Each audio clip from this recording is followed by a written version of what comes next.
Good afternoon, Ford owners.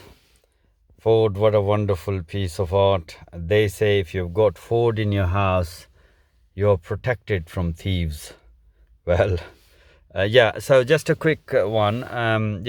Regarding the long crank, when the Ford doesn't start, it takes ages, very, very long, repeated cranks, 10, 12, 15, especially after cleaning the filter or injectors, anything you do with the engine, after that, it usually takes longer. Sometimes after a couple of days, it gets sort of normal, but sometimes it doesn't. Now, the same thing happened to mine. I've had Ford Galaxies for 10, 11 years now. This is the second one. The first one was burnt there. If you can see some black carbon there, and that caught fire. So this is the second one.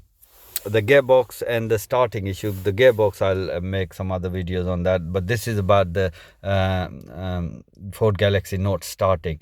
Now what happens is there is a safety switch in the gearbox here. Now when you turn the ignition on, technically the ECU or PCM should know that the gearbox or the car is in the P or parking. Yeah, now it's in R, now it's in N, D. Yeah, what happens is sometimes the lever goes to P, but the switch is still stuck somewhere here. Yeah, so when you try to crank it, it does crank, but it doesn't start, and it takes long crank. So the best bet is, if you Ford Galaxy doesn't start, you put it in neutral. Yeah, turning the switch on, and then put it on to neutral, which is what I did, and I got the solution. And then you crank it, having the left foot on your pedal, brake pedal, and with the right you have to probably press rev for a couple of times. There you go, it starts. And then after that you put it back to the P, and then it's gonna be all right. And after that probably it's gonna work proper for maybe as long as it does.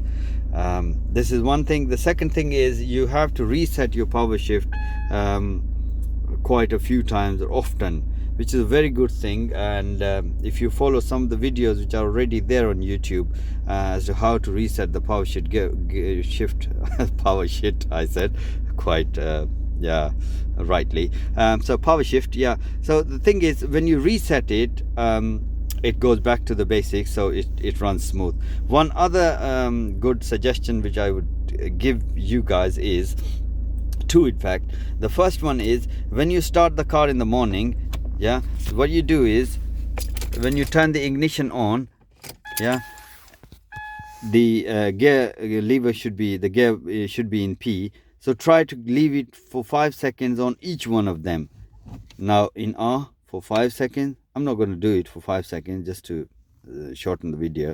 Then 5 seconds on N, then 5 seconds on D, then 5 seconds on sports mode. And when you go to sports mode, you have two options. You can, if you push it upwards, you can increase the gearbox. Look at the dashboard. Now if I push the lever forward, it goes to the first gear. Leave it here for 5 seconds, then push it backwards, the lever, it goes to now it doesn't go to gear number 2. So what you do is just take the lever back onto P, yeah, and then turn the ignition off, and then start it. But every time you start Ford Galaxy, make sure that your foot is on the brake pedal, and it's going to be okay. And one last thing before we go, when you start the car, always keep your ears open for this sound. When you press the brake, like turning the switch on to 0 without starting it, press the brake and look. This, make yourself familiar with this sound. If you don't hear it, then there could be the problem with the switch. Hopefully this is going to help. Long crank, don't try too much, because then you might sort of burn the alternator. So the best bet is try charging starting it, putting it on N. Okay, good luck. Thank you. Bye.